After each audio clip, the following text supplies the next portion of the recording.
May the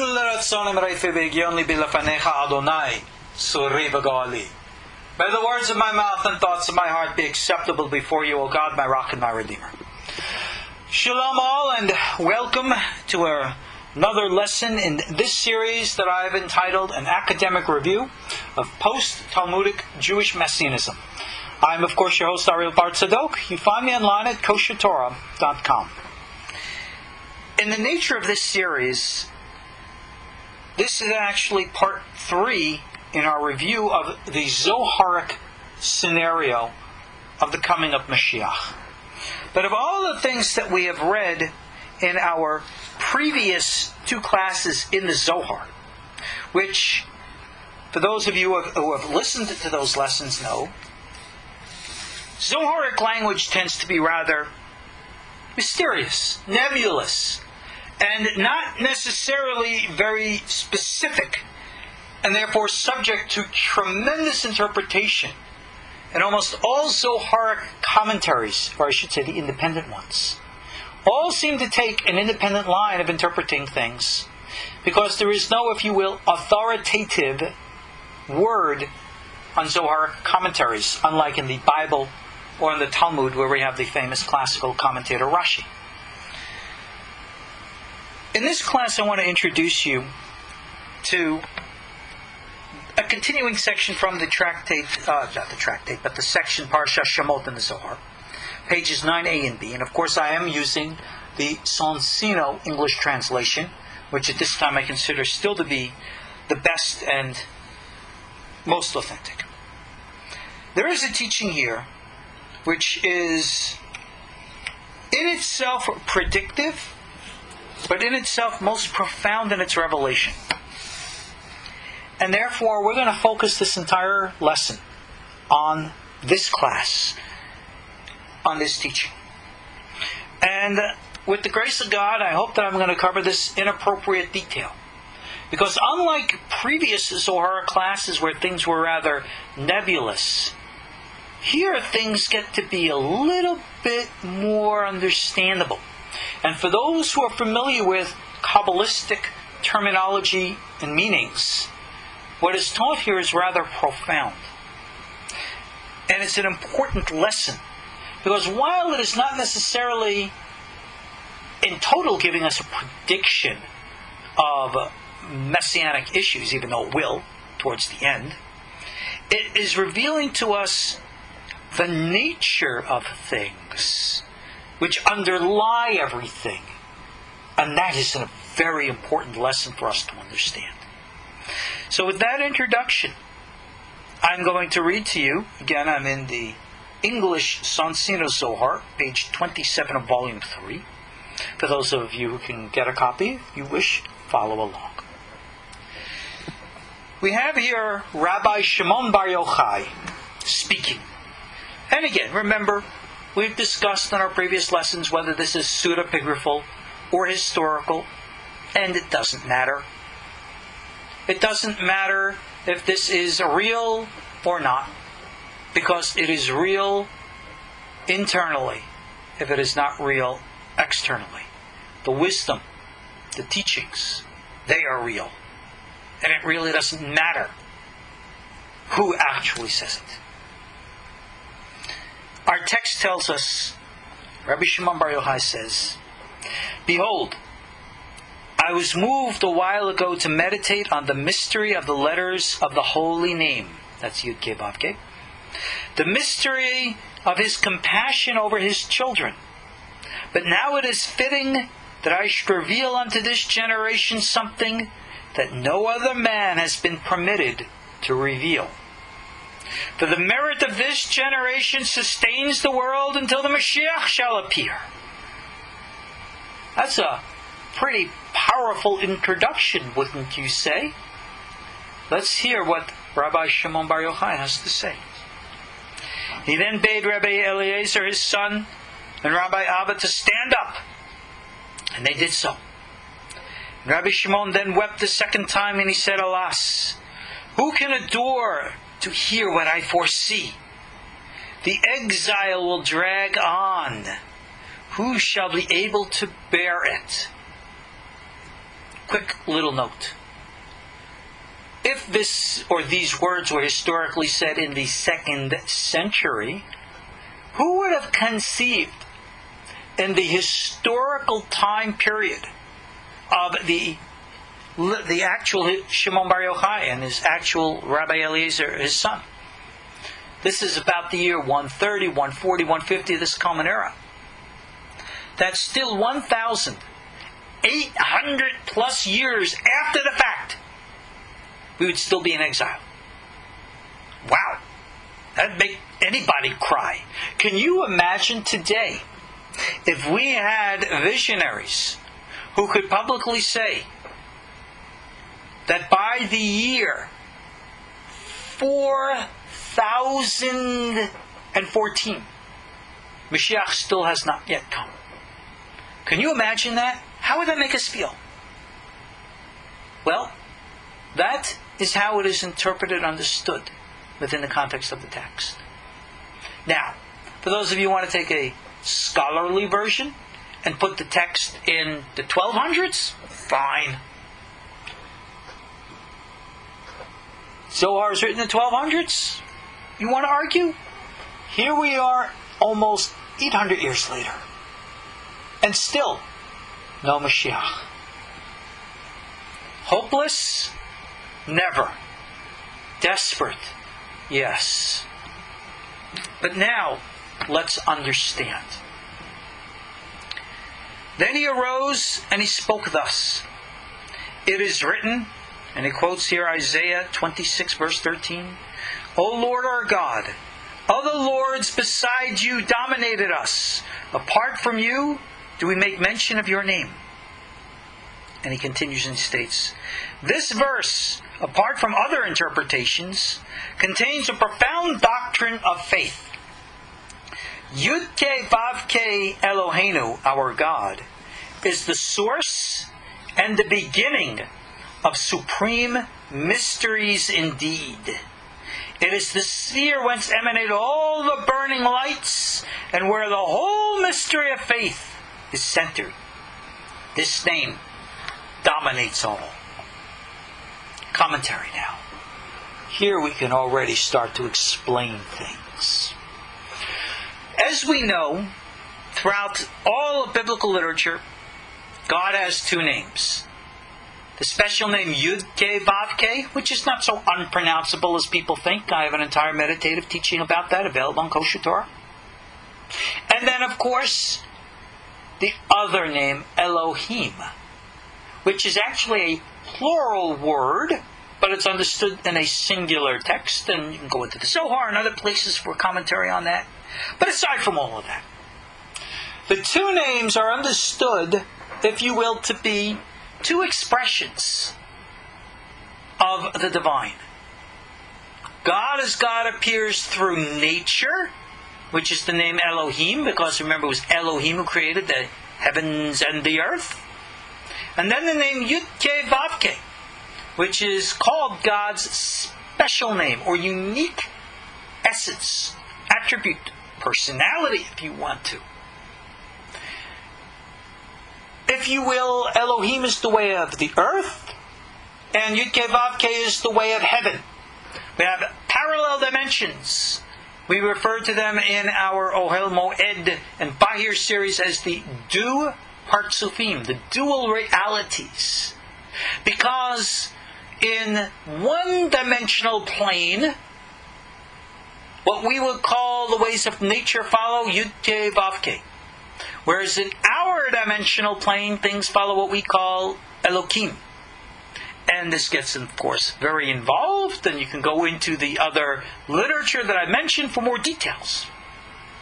But what the teaching here is, the secret doctrine of faith, is that the two are one. This is always referred to in Kabbalistic literature as the unity of the Holy One, blessed be He, and the Shekhinah, the unity of Tiferet and Malchut, the unity of the heavens and the earth. In the Oriental traditions, they understood this as the unity of the yin and the yang. Yes, that's a legitimate understanding in spite of all those racists who don't like me to mention things that are not of ethnic acceptance to them. Too bad. truth be what truth be. Yud-Kei Vav-Kei Elohim.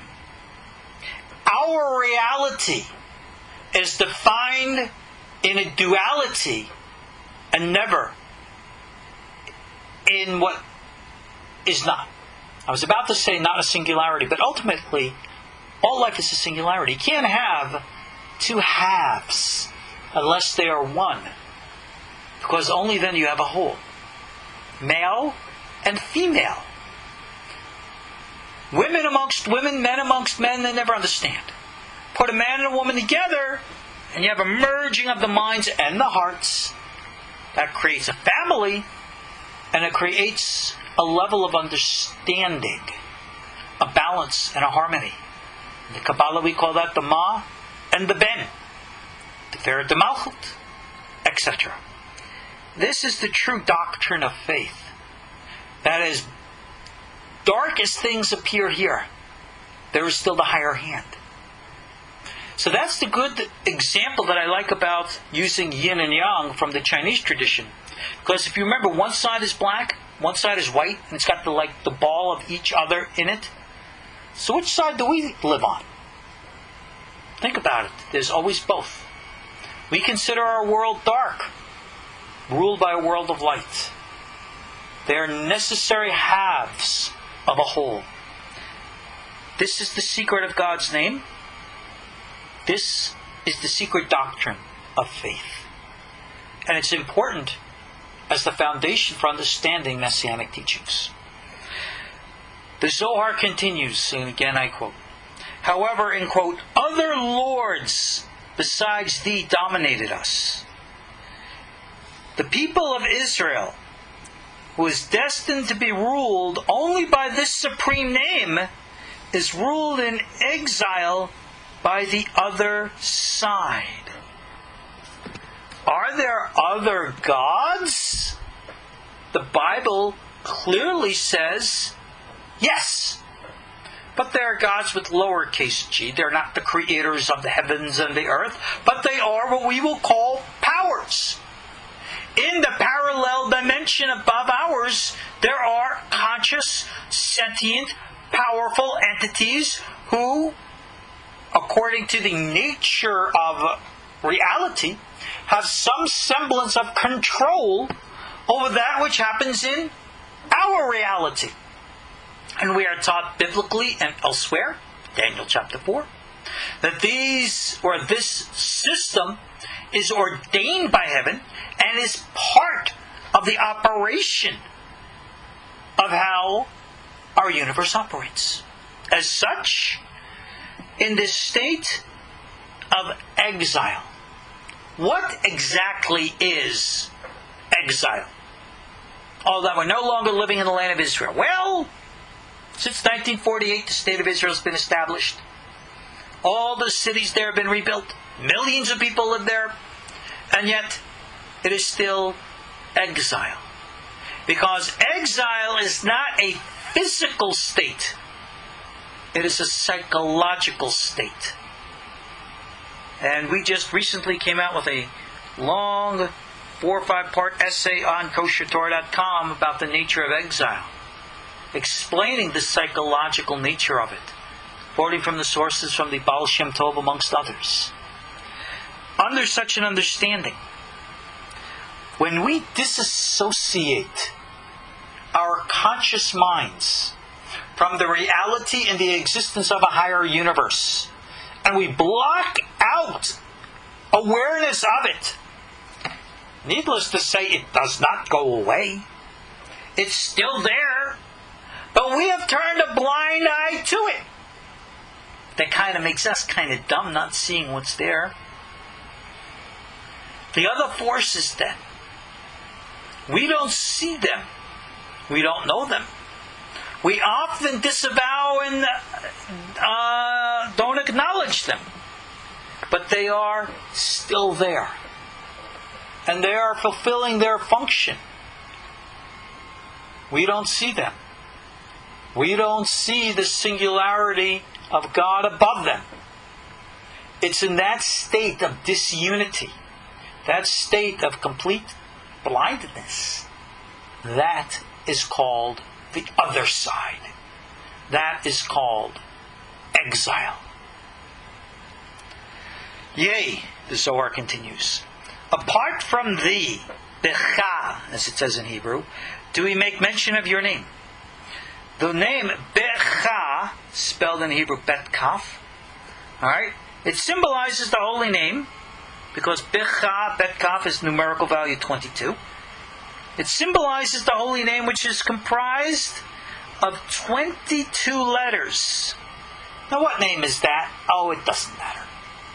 But know and understand that according to modern Hebrew, of course, we have 22 letters in the Hebrew alphabet. And we say that these 22 letters are the building blocks of creation. That's based upon how the Sefer Yetzirah teaches it. Now, don't go into numbers and things like that.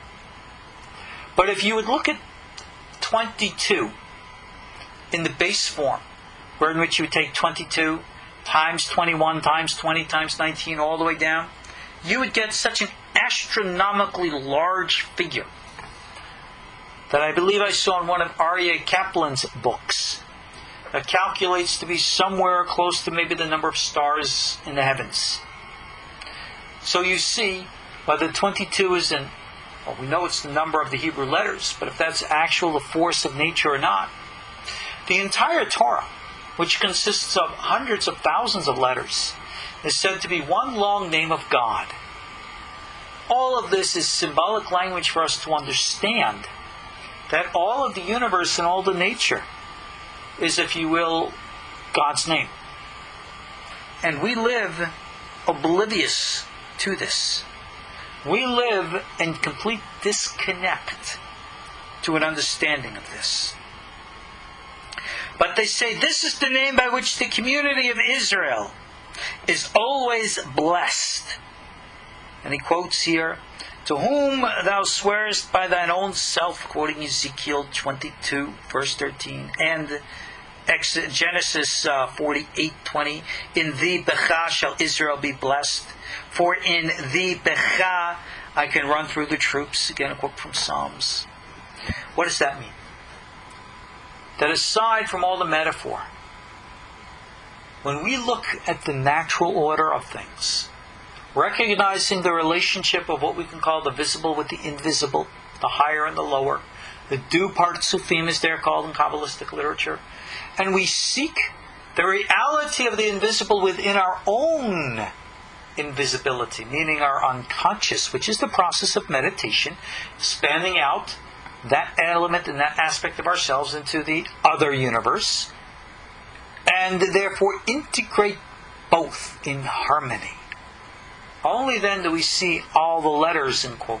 Only then do we have the blessing, in quote. Only then do we have the unity. This is the period of redemption. But how many people seek this today? The Zohar continues and states, at the period when there is perfection, peace, and harmony, the two names, and I add the two realities, are not separated one from the other. And it's forbidden to separate them even in thought and imagination. But now in exile, we do separate them. The Matrona from her spouse, and she, the Shekhinah, lies in dust, in exile with Israel. Israel here is the collective consciousness, if you will, of humanity. And our collective consciousness is disconnected from, out of sync with, the higher reality, because we turn a blind eye to it, because we choose a different form of thought than that which brings intuitive psychic awareness to that which is above. This is the true definition of exile. Apart from thee, being far away from thee, being ruled by other powers, we make mention of thy name in separation, thy name being separate from the name expressed by Becha. in this state right now, while we try to contemplate this, if you are in a state of disconnection, well, what purpose is it to think about connection? The only way is to reconnect. And that is a process. That is a technique.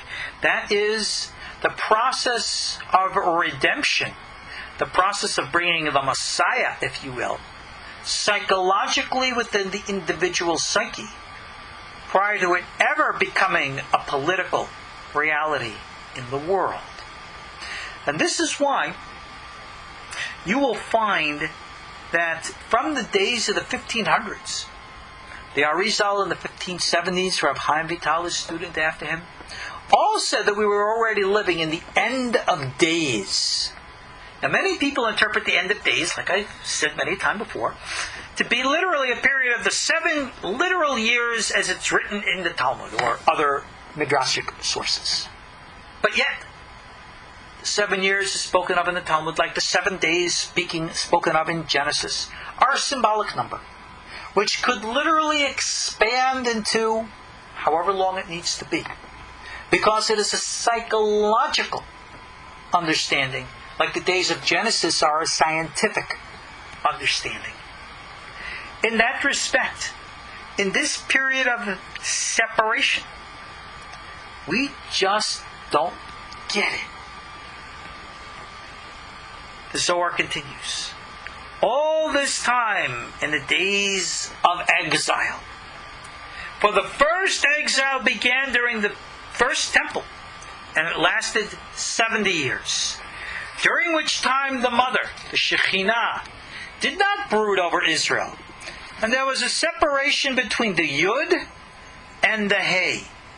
The Yud ascending higher and higher into infinity, the Ein Sof, and the holy temple above, corresponding to the temple below, did not send forth the living waters, its source being cut off.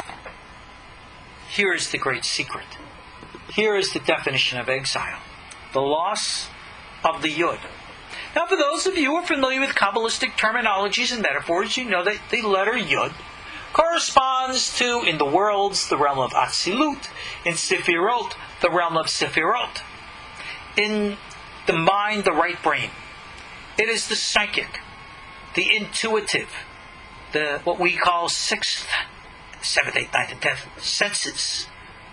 The higher domains. As such, this aspect was lost to us. In the days of the first temple, people were very psychic, very intuitive. They were able to achieve what we would call prophecy. Today, very, very few live the kind of lifestyle necessary to achieve this. They think that by studying books they accomplish this. Book study does not get you here. You think that you have to be of a certain religion to get there. People of all religions have accomplished this. Oh, those aren't my words, of course. That's actually the words of a very ancient midrashic source called the Tana D'vei Eliyahu. Eliyahu Rabbah, chapter 9, where Elijah the prophet himself says, according to the midrash, heaven and earth will witness, be it a man or a woman, female, free man or slave, Jew or non-Jew, all can receive what we call Ruach HaKodesh, which is this connection, in accordance to their deeds. So that's why you will find a righteous Gentile along or a righteous Jew acquiring psychic, spiritual abilities, because they live a lifestyle which is conducive to opening channels of the mind to accomplish this. Want an example? I'll give you one. Let's talk about bioelectricity. Some consider this magic, hocus pocus. There's no such thing. Some consider it evil and the dark side. There's no such thing either. I remember seeing this on television, one of the documentary shows, in which a group of Buddhist monks living in the high mountains of the Himalayas, could go and bathe in freezing cold water and take towels, dip them in freezing cold water, put them on their bodies, and in the process of meditation generate so much heat that they not only dry themselves out, they dry the towels out. And you can see the rising steam. They filmed this. They showed that it was real. Sorry, no demons involved here. No magic or hocus pocus. It's the power of the mind. Well, that's them! Well, let's talk about then, if you will, us, if you need to. It is well known for those who are of the Jerusalem Kabbalists that the great master of the last decade or so, Rav Yitzhak Kaduri, would travel to the mikvah of the Ariel in Tzfat in Israel. The mikvah of the Ariel is the pool of water which is like a natural gathering. It's like in a cave or something in the mountains in Safed. And it's, earth temperature. It's freezing! But Rav Kaduri would go first, without anybody there. He would go into the water and do his thing. When he came out, the water was steaming hot. You see, Rav Kaduri did the same thing that the Buddhist monks did. And don't go around saying, well, he did it from the good side, they did it from the bad side. Forget it. This is bioelectricity. It's nature. It's medical. It's the same power that makes an aspirin work. Do you all think that there are holy aspirins and unholy aspirins? Come on, don't be ridiculous. I am expanding on this because I want you to understand that if you really want to talk about bringing Mashiach, you really want to talk about bringing redemption, then understand what it is. You must cultivate this power. Whether as a Buddhist monk, whether as Rav Kaduri the Kabbalist, it doesn't matter. Because it's medical. In China, they call it Qigong. And it's a medical practice. It has nothing to do with religion, spiritual. It's medical. Acupuncture. It's medical. It works. Cultivating a sensitivity to this expands the power of mind and starts us down the path of the redemption, of the expansion of mind and consciousness, the restoration of the higher levels of mind energy, symbolized by the letter Yod, which was, let me rephrase that, connection to which was lost in the days of the first temple. The Zohar continues and states, the 70 years of the first exile corresponded to the 7 years which it took to build the first temple, quoting 1 Kings 6:38. However, far be it from us to think that during the period of the kingdom of Babylon had power in the heavens over Israel. The fact is that as long as the temple stood, there was a bright light descending from the supernal mother. But as soon as it was destroyed through Israel's sins, the kingdom of Babylon got the upper hand, and that light was covered up, and darkness prevailed here below, and the angels below ceased from giving out light. And then the power symbolized by the letter Yud of the holy name ascended into the upper regions, into the infinite. And thus during the whole 70 year of exile, Israel had no divine light to guide her. And truly, that was the essence of the exile. So you see, by us turning a blind eye to the true, intuitive, and psychic level of the mind, this is called blinding the upper light. That's why it didn't say that the light was destroyed, but rather it was covered up. And mental darkness, psychic darkness, energetic darkness covered the human psyche. This is the process of exile, and why the psychological kingdom of Babylon and everything that it means, and its political counterpart, could dominate. But yet, human consciousness moves in waves, just like everything in the universe does. We are part of nature.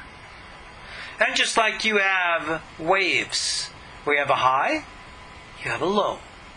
But then it goes to a high again.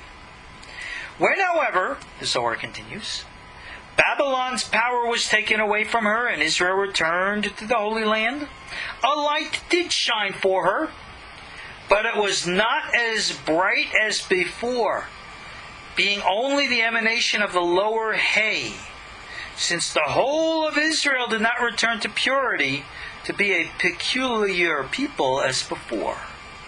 You see, when Israel went into exile, I'm not talking about the Jews. Remember, the Jews are only 1/12 of Israel. 11/12 of Israel today are scattered around the world. And they include black Africans, Chinese, Native Americans, Japanese, Koreans, Indians, every nation and every world. And they are disconnected and lost from their Israelite origins. And therefore, the light cannot be restored because it is so diffused amongst the many cultures. And if you look to the nations of the world, as far away as Native Americans, or even Central South American shamans, or certain amongst the Indian traditions, the Chinese traditions, people followed a specific type of a meditative path, which seems to be universal, and all got the same results.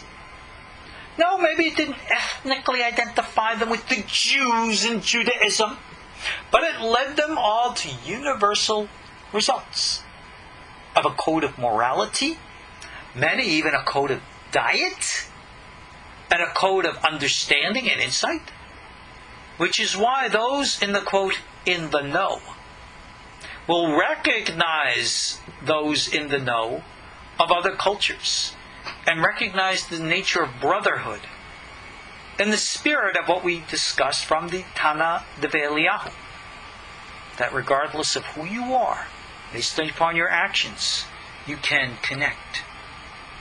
But we are now in a state of exile, where those who are connected are not together. They are separated by veils of cultural, social, and sometimes physical distances, and don't seek the nature of the integration and the unity, which is something we here at KosherTorah.com seek intensely and intimately to accomplish, which is why we open our doors here proudly to everyone of every walk of life to come and study, with the hope that there's seed inside, that the waters that we can sow that seed with will cause it to grow. And together, we will not only have one tree of life, but an entire forest of living. Now, going back to the text. When this Yud was cut off and Israel was restored, there was hope. Because even though the higher realm was disconnected, the lower realm maintained itself. Now, we discussed this in great detail in one of our teachings from the Ariel series, specifically the lessons on Purim, which is where the Ariel discussed it. You go online to KosherTorah.com, go into the lessons on the Ariel, and you see the secrets of the redemption from the Sha'ar Kavanot, the Rushe Purim. And it goes into this in profound detail of how we have a power within us to reconnect and to accomplish so many great things. It's the secret of one of the wise sages one of the wise words of our sages in the Talmud, where in which it says, Hacham adif menavi, that a sage is actually superior to a prophet. And you could say, well, how? Because the Hebrew word for sage is Hacham. A prophet is one who receives Kabbalah. He has to sit back and wait, open himself up, and if he is filled, he is filled, and if he is not, he's not. A sage is the opposite. He doesn't sit back and wait. He ascends and goes up, like the story of the four who went into the Pardes, Rabbi Akiva, and there takes. And this is God's blessing to us, that we have an ability now. Due to our sins, we lost the connection. God gave us the power to reconnect, and He says, whenever you're ready, you take the step. You took a step back, I've given you the ability to take a step forward. Be a hacham. Be a sage. Be a wise individual. Male or female, Jew or not, makes no difference. No, it doesn't. Wise words. Sages spoken. This is the secret of the letter Hey. And it is still there for us. The Zohar continues and states, therefore the emanation of the supernal Yud did not descend to illumine in the same measure as before, but only a little. It's concealed in the Hey. Now what does all that mean? That when you take the appropriate necessary steps of the development and expansion of consciousness, you might not get to that comprehensive level that one time was so easy to acquire in the days of the ancients and their accomplishments. But we can get close. We can gain a glimpse. While you might not be able to walk into that light, at least you can poke a hole through the dark wall and look in through it and see. And from that vision, go back to all who are in the dark and in the blind and say, I have seen the light. No, not to tell them what it looks like, because how can you describe that which no one can see? But rather you can say, let me take you to the light and see for yourself. Somebody is asking here a question with regards to ritual law of the Torah. If we don't have the ashes of the red heifer, can we accomplish this? And the answer is, but of course you can. Where in the Tana D'vei Eliyahu did Elijah the prophet say you need the ashes of the red heifer? He didn't. You need the ashes of the red heifer to rebuild the temple in Jerusalem, which is why you can't do it today. But when dealing with psychological levels of accomplishment, you don't have to worry about physical parameters of ritual purity. It is conducive to the body to be vegetarian, to be abstaining from sexual activities of overabundance, and to live a balanced life based on energy. Learn the secrets and ways of energy, and you'll understand this. You will understand this by learning the laws of Torah. You can understand this by learning the laws of energy work. It is interesting. But if you go into all the different cultures around the world, they all pretty much teach the same thing. And you got to scratch your head and say, gee, what do they know that I don't? And then you start to rationalize and intellectualize. Don't go there. Instead, somebody says he sees the light and he can guide you to the hole in the wall to look, then go and look. All right, take your hand, you're going to show me the light? I want to see it. And when you see it, your response is, oh my gosh. And you say, what do you see? What do you see? And I say to you, come and see for yourself. To which you say, well, I don't think that if I go to the right and take 2 steps like you tell me, I'll see it. No, I want to take a step to the left, or take a step back, or take a step forward. When you rationalize and intellectualize, you never get to see. You see? And now the Zohar continues. Because of this disconnect from the original source, and our insistence of walking in a blind intellect, the Zohar comments and states, hence Israel were involved in many wars until the darkness covered the earth, and the lower hay was darkened and fell to the ground, and the upper source was removed as before, and the second temple was destroyed, and all its 12 tribes went into exile in the kingdom of Edom. Remember, this is all metaphorical information, metaphorical words here, to describe to us the state of disunity Because when we create divisions, when we build walls, when we create separations, we cause disunity. We refuse to see the unity and refuse to acknowledge the reality of what in Judaism we recite daily. Hear, O Israel, all 12 tribes. Yud Kei Vav Kei, our God. The unity of the two realities. Yud Kei Vav Kei is one, echad. There's no duality out there. That's a Zoroastrian concept. Our Jewish Bible teaches God is the author of good and evil. All comes from the singularity. We destroy that singularity and we look in dualities. Stop it. Seek the unity in all. Other than that, we have exile. And it says that the Hay, God's name, went into exile there. And therefore the exile is prolonged. The Hay is symbolic of the life force energy. The secret component. The spirit, the Ruach HaKodesh, the Chi as it's called in the Orient. It's in exile. Because it's lying there dormant and no one is using it. We all know a little bit about physics. You all know about the atomic bomb, right? You open up an atom and all this energy comes out of it. Right? That's what an atomic blast is. How many atoms are in the tip of your finger? All the more so in your body.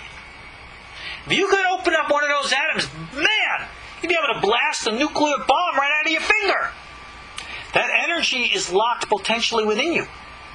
Can you imagine if you could tap into even the littlest bit of it? Without necessarily opening up an atom and blowing up the world.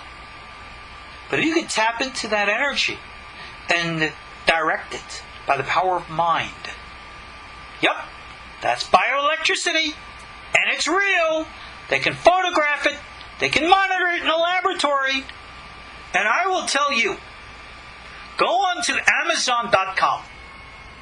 Look for the video recording of a television science program called Through the Wormhole, starring Morgan Freeman.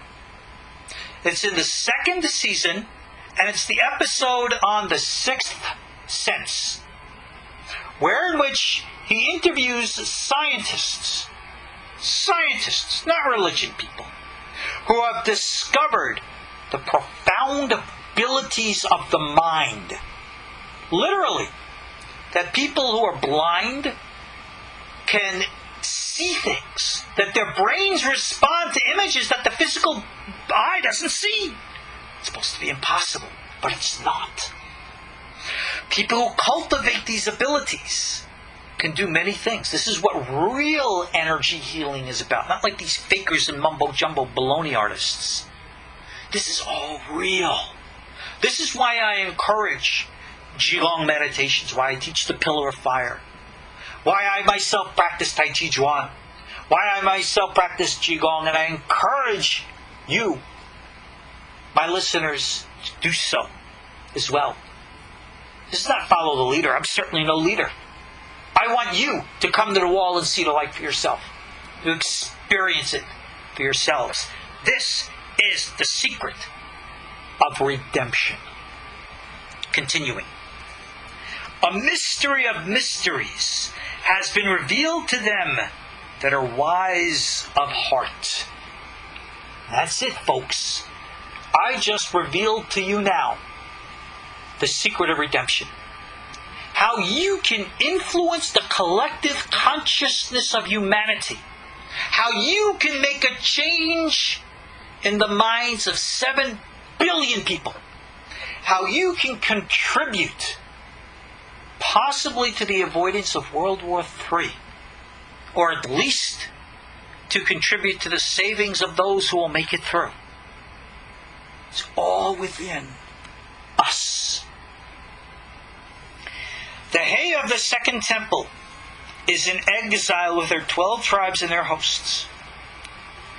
This now will introduce us to a Zoharic timetable, a Zoharic prediction as to when Mashiach will come. a question is asked here in text. Can this light be used through the use of Qigong and the night the enlightenment you so go for? Yes. Qigong is not just physical exercises which are medically proven to be of great value for health, longevity, and the like. Real Qigong is activating the inner realms of mind and consciousness. And this is why my Pillar of Fire meditation integrates the Kabbalistic symbolisms and terminologies into a Qigong movement system, bringing the best of both worlds together in the spirit of this unity, which is the integration of which we speak. And somebody is mentioning here in text, sorry to irritate you, but the Jews have to keep and practice all the commandments, or can we just be good people? And the answer is, as a Jew, you are connected to what Carl Jung refers to as the racial subdivision in the collective unconscious. Or in other words, you're connected to who and what you are. And therefore, as such, you must be who and what you are. And therefore, you are incongruent, or what Carl Jung would call feigning a legacy not your own, by being something else. This is why I see many individual Jewish people who embrace other religions, be it Oriental religions or others, at the expense of their own. And they create a schism, a division, in which they're saying, I like this new, but I don't like the old. They've created the separation between one and the other. And therefore, there is equally an exile. But if you can take the best of all and recognize with pride the true way of our Torah, in all due respect, the greatest impediment today for people, Jews observing Judaism, is the abhorrent, disgusting, cult-like behavior of the Taliban religious in Judaism, who, by their mere presence and expression, turn off so many people from the religion. So, the best way to be religious today is to stay away from the religious communities and to observe Torah in the way that we know is right, the way that we know is true. You can interpret my words any which way you want. But moving right along, here is now the Zohar's timetable. 12 tribes form a great number. And because the mystery of the hay is in them, the exile lasts during this whole number. 10 tribes are 1,000 years. 2 tribes are 200 years. At the conclusion of 12 tribes, or 1,200 years, there will be darkness over Israel until the Vav shall arise. And at the time of 66 years after the 12 tribes, that is after 1,200 years of exile. Now, the Vav referring to here, numerical value is 6. And he makes mention of the 66 years. And many people go and interpret the 66-year prophecy in many different ways. Needless to say, never understanding its true metaphor. So be it. But the meaning and secret of the Vav is the heart. The Vav is Tiferet. Tiferet is the heart. It's the inner essence within. It's the channel, the conduit between the upper and the lower. And therefore, when we're able to open up the heart, the Vav connects us to the Yud, which is above. Right? And that's the great secret. So referring to this secret, it says here, after the conclusion of the 66 years of the night darkness. And I'm not sure that 66 years is a literal time, even though the Zohar seems to imply such. It states here, then the words from Leviticus 26 verse 42 states, I shall remember my covenant with Jacob. It will begin to come to pass. I still interpret this psychologically and not literally within a timetable, even though almost everybody else interprets this within a timetable, and I'll discuss that when we conclude. From then, the Zohar continues, the Holy One, blessed be He, shall begin to do signs and wonders, as we have described. But over Israel those tribulations will come. Not over the Jews, over all Israel. All the righteous in every nation suffer because of the nature of who they are and their personality. You want to know who a lost tribe of Israel is today? Throughout history? Look at those who have suffered like the Jews. I'll bet you they are. Whether we're talking about Native Americans or even the black slaves who were brought here out of Africa. I'll bet you dollars to donuts if you could have traced them back. I'll bet you they came from the Jewish tribes. That's right. If you hear what I'm saying, I'll bet you. If we could trace the bloodlines, that most African Americans came from the Jewish tribes in Africa. How shocked would they be to know that they are Jewish, when many of them today are so anti-Semitic? Shame. Terrible spiritual crime. People who should naturally be brothers, not to be. Terrible, terrible shame. At this time it states, the Zohar continues, after that King Mashiach shall fight against the whole world, aided by the right hand of the Holy One. This is why there will be Messianic wars. Because, like Carl Jung says, every stage of psychological development is blocked by irrational fears, is blocked by violent prejudice. People are afraid to grow. They're afraid to let go. They're afraid to integrate and embrace because they're so afraid of so many things. This is why they will fight the Messiah as an expression of their fears. At the end of another 66 years, the letters in the holy name shall be perfectly engraved, above and below in manner due. Again, this is a psychological evolution and progression. After a further 132 years, he will begin, quote, to take hold of the ends of the earth and shake off the wicked. Eventually, those of lower consciousness will die off. Does that mean that they're physically going to die? Or that people of lesser consciousness will just become lesser and lesser, and that we will evolve into a conscious world? It should only be. The Holy Land will be purified, and the Holy One will raise the dead there, and they shall rise in their hosts in the land of Galilee. Is this literal?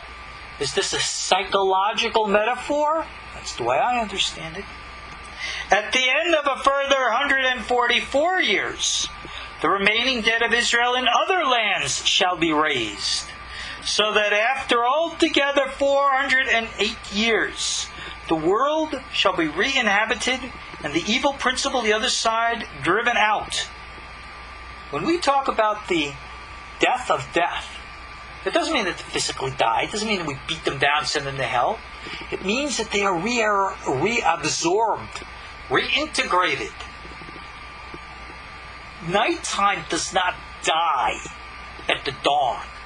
It's a natural process of growth. In the time to come, Samakel will again take his rightful place alongside Michael, Gabriel, Uriel, and Raphael, because that's where he belongs. Samakel will be referred to then as Samech Aleph Lamed, one of the great names of God, secrets of the Arizal. This is the secret of the no more of death, no more divisions, no more loss, no more blindness. All sees light. Isaiah 45, God is the author of good and evil. He brings it all back into harmony. And then in conclusion, then the lower hay, the Shekhinah, shall be filled with the upper spring, the highest Sephirot, be crowned and radiated in perfection, till the Sabbath of the Lord arrives to gather the souls in the joy of holiness throughout the whole 7th millennium. Or in other words, the reintegration of all levels of consciousness and an entire world, an entire reality, wherein which the inner essence of the inner light, the inner energy, the chi, the ruach, is completely exposed and used properly in every which way it shall be. Then the holy spirits of the people of Israel, all tribes, at the fullness of time, shall be invested with new holy bodies and be called saints, tzadikim, kodashim.